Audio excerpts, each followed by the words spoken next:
Okay, so before my partner gets back, well, he's on his way back now.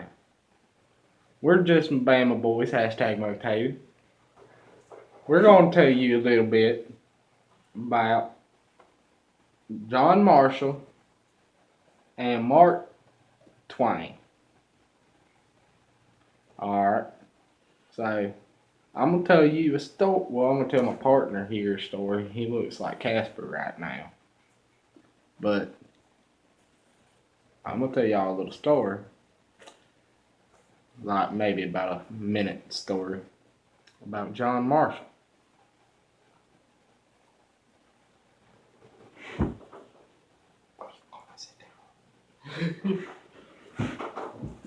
Okay. So, John Marshall, the combat experience during the Revolutionary War helped him develop a continual viewpoint after admission to the bar in 1780. He entered the Virginia Assembly and rose rapidly in state politics. He had good looks, a something personality, charmistic personality, and a debater's gifts. A Federalist in politics, he championed the Constitution in his state's ratification convention.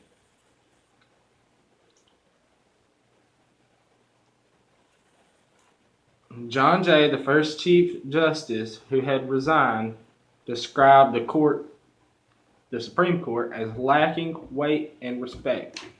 After John Marshall, no one could make that complaint.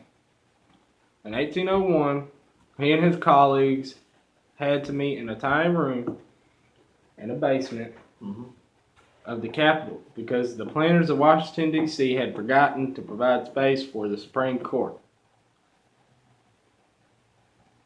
Marshall made the court a prestigious coordinate branch of the government.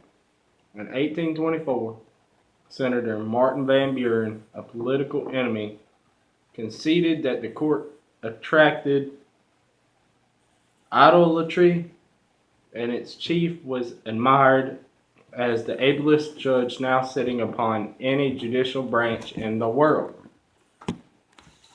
So, during Marshall's 34 years as Chief Justice, he gave content to the Constitution's omissions, clarified its, what's that word? Ambiguities? Yeah, ambiguous. Ambiguous, and added breathtaking sweep to the powers it conferred. He set the court on a course for ages to come that would make the U.S. government supreme in the federal system and the court. The Constitution's expositor, he acted as if he were the enduring framer whose constituency was the nation. He knew the true meaning of the Constitution, and he meant it to prevail. He made his position a judicial pulpit to foster the union of his dreams and to compete, if possible, with the political branches in shaping public opinion and national policy. Marshall's judicial energies were as indefatigable as his vision was broad. Although his cast but a single vote and was eventually surrounded by colleagues appointed by a party he deplored, he dominated the court as no one has seen. He scrapped certain opinions in favor of a single opinion of the court. And during his long tenure, wrote nearly half the court's opinions in all fields of law and 2/3 of those involving constitutional questions. He exercised judicial review firmly over state statutes and state courts.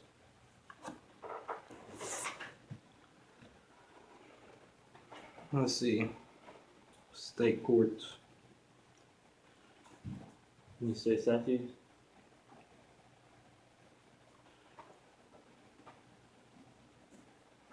State courts prudently over acts of Congress. Mayberry versus Madison in 1803 remains the fundamental case.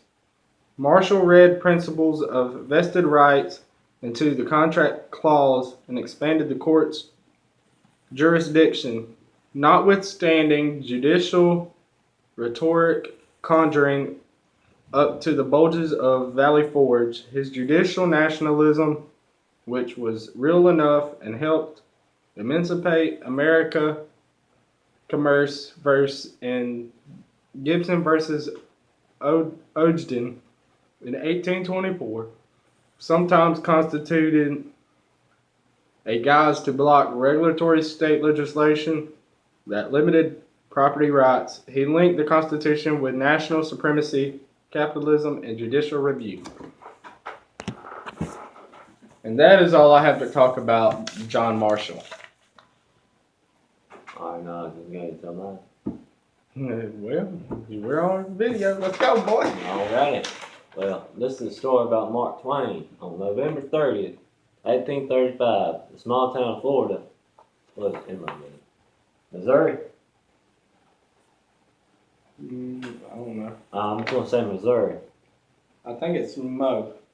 Hometown of Florida Mo, witnessed the birth of his most famous son, Samuel Longhorn Clemens, was welcomed into the world as the sixth child of John Marshall and Jane Lipton Clemens. Little did John and Jane know their son Samuel would one day be known as Mark Twain, America's most famous literary icon. Approximately 4 years after his birth in 1839, the Clemens family moved on 35 miles east to the town of Hannibal, a growing port city that lay along the banks of Mississippi. Hannibal was a frequent stop for steamboats arriving by both day and night from St. Louis and New Orleans. Samuel's father was a judge, and he built a two-story frame house at 206 Hill Street in 1844. As a youngster, Samuel was kept indoors because of poor health. However, by the age of 9, he seemed to recover from his what's that word say?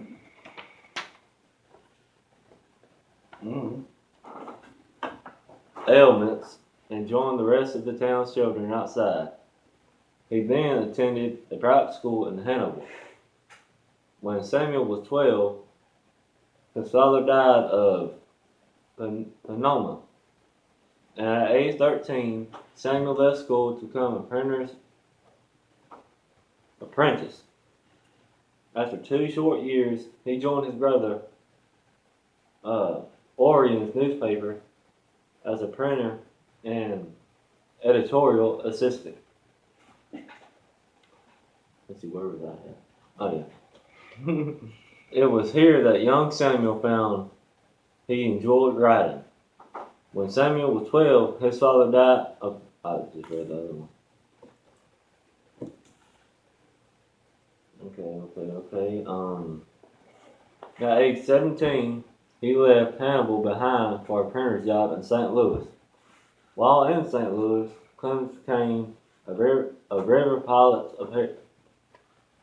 apprentice. He became a licensed river pilot in 1858. Clemens something. Mark Twain becomes, from his days, a river pilot.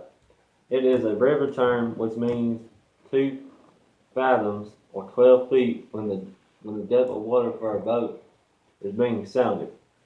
Mark Twain means that it is safe to navigate. Just clear my throat.